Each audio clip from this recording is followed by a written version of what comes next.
جو شخص دیکھ میں تھا اس کا بیچ چہرہ میں تھا، بیچ میں تھا، اس کا چہرہ لمبوترا اور داڑھی مونچھوں سے صاف تھا.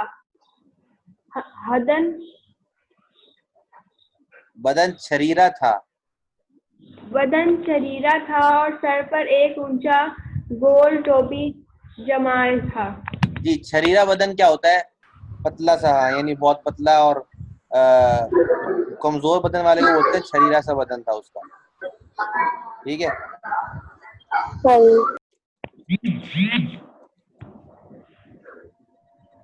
اس کے جانب ایک بہت بڑا چلم والا حقہ لگا تھا. وہ ایک طلسم سکہ منہ میں ڈال کر قوالوں کی طرح ایک ہاتھ کان پر رکھتا، دوسرا آگے پھیراتا. کبھی دائیں جانب بیٹھے ہوئے شخص کی طرف منہ کر کے کچھ کہتا، کبھی بائیں جانب ڈالے کی طرف اور پھر حقے کا ایک زوردار کش لگاتا. فوراً سر آگے کر دیں. جی. فوراً ہی چلم بھڑک اٹھتی. اس میں سے کچھ چنگاریاں اڑ کر آسمان کی طرف جاتی اور دم کے دم میں سینکڑوں ہزاروں شالوں میں تبدیل ہو کر میدان میں برسنے لگتی. اس شخص کے دائیں بائیں جو آدمی بیٹھے تھے وہ ایک جیسے لمبے چوڑے اور بولے اور پھولے ہوئے تھے. ان کے چہرے بھی بھرے ہوئے اور اس جیسے لوگ تھے. گول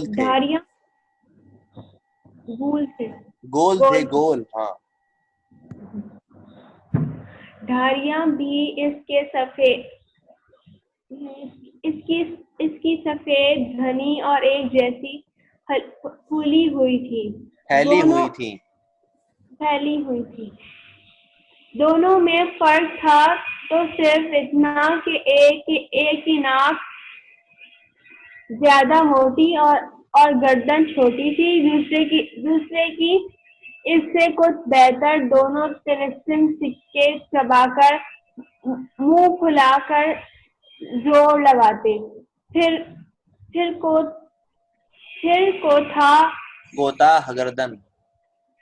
کوتاہ گردن اور موٹی ناک والا نیچے سے ایک تیر نکال کر آسمان کی طرف اچھالتا.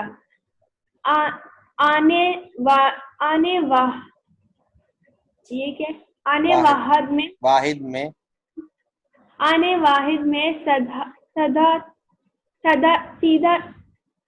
تیر آسمان میں میدان میں برسنے لگتا. یعنی آنے واحد میں سدھا تیر آسمان سے میدان میں برسنے لگتے. آنے واحد میں سدھا تیر آسمان سے میدان میں برسنے لگتا. اچھا. یہ جو لکھا ہوا ہے کوتاہ گردن اور موٹی ناک والا، بسما کوتاہ گردن کا مطلب کیا ہوتا ہے؟ کوتاہ گردن بسما کی تو آڈیو ہی جوائن نہیں ہوتی. گردن والا. کس نے بتایا؟ کیا بتایا؟ الٹی گردن والا. نہیں، الٹی گردن تو نہیں ہوتا. چھوٹی گردن. ہاں، چھوٹی گردن والا. کوتاہ بولتے ہیں چھوٹے کو، کوتاہ گردن والا چھوٹی گردن والا. جی پڑھیں یہاں سے. دوسرا شخص تیر کے بجائے